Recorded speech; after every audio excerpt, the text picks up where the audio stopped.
en fait je vois même pas l'intérêt de ce débat-là en fait parce que amul match c'est pas un combat c'est pas jarul ñu si def ay comparaison on peut pas natt degré patriotisme nit de par mouvement yi muy def damay jóge fii dem fële ñëwaat non ku ci nekk am nga say raisons comme tu l'as dit am na ñoo xamante ni dañu ne force man su ma jàngee fi ba pare Sénégal laay liggéeyee kenn mënu ci dara du ma liggéeyal beneen réew am na ñoo xamante ni dañu naan écoute su ma liggéeyee fii su ma fayee ko 3500 euros tamit dinaa jël 2000 euros yi fayee ko impôt ça sert à rien de rester ici je préfère retourner au pays parce que damay fay impôt pare yónnee war xaalis bi tim réew. C'est ça. am na si koo xamante ni danaan je préfère être auprès de ma famille.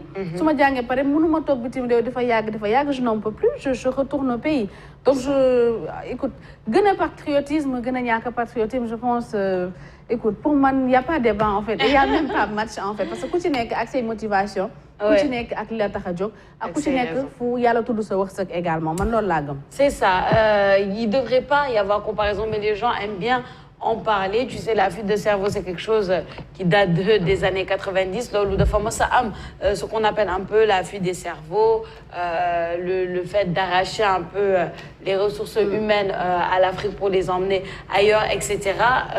Il y a beaucoup de jugements par rapport à ça. Mais qu'on n'est qu'avec ces circonstances. Moi, c'est ça que je pense. Qu'on n'est qu'avec ces circonstances, qu'on n'est qu'avec ces raisons. Comme tu l'as dit, maintenant, on voit de plus en plus de retours. En tout cas, moi, autour de moi, je vois de plus en plus de retours de gens qui viennent. Mais aussi, le débat se situe au niveau des opportunités sur place et des opportunités qui doivent être créées sur place. Et comment est-ce que les gens sont payés, comment est-ce que les gens sont traités, comment est-ce que les choses évoluent dans notre pays. Il faut que ce soit un minimum attrayant pour que Nini, au moins, puisse se dire « Ok, demain, servir mon pays, mais que je serai aussi dans des conditions, voilà, dans de bonnes conditions. » Oui, il y a les fuites des cerveaux.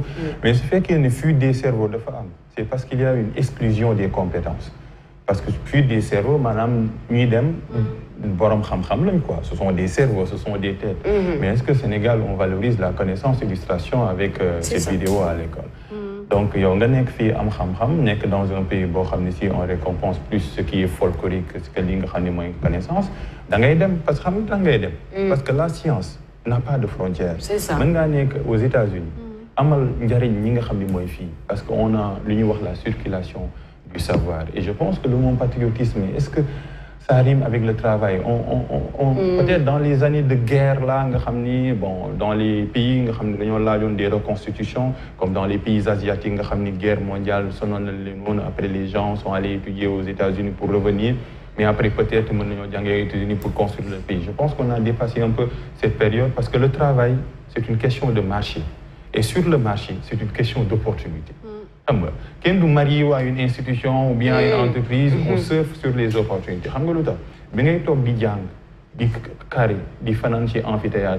Peu de personnes nous là. Donc, aussi dans le bénévolat. Je pense que c'est une question d'opportunité. La question du patriotisme dépasse Maintenant, un lien, mais je pense que le lien est un peu historique avec des moments où, par exemple, si nous avons Corée du Sud ou bien Corée du Sud, nous avons les États-Unis, mais nous avons pour reconstruire le pays à ce stade. Mais actuellement, c'est une question d'opportunité. Si c'est une opportunité, si Chine m'a arrangé là, parce que demain pour mon Dieu, pour monnaie, ses talents. D'autant plus que le Sénégal le fait. D'ailleurs, ça, si déposé un sujet, si déposé un doctorat, le boule déposer doctorat, déposer licence, parce que nous le disons. Donc, qu'est-ce qu'on veut dans ce pays-là? Si on exclut les compétences, alors que d'autres pays ont besoin de ces compétences-là, on ne doit pas des filles n'est que mécontents de demander leurs compétences. Nous, au Sénégal, ligué,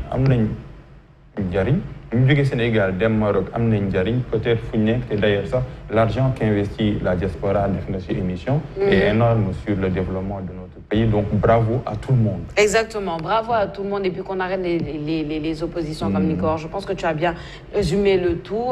Dans tous les cas, tout le monde a sa part dans l'édifice et les gens prennent dans l'édifice et les gens prennent leurs décisions par rapport à cette situation.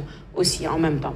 En tout cas, le monde est comme internet tay Aïssata. Merci beaucoup Safia Bati. Il y a les marquer une pause et on se retrouve demain, c'est ça? On se retrouve demain. Inch'Allah. Dañu daal di marquer une pause ñëwaat léegi.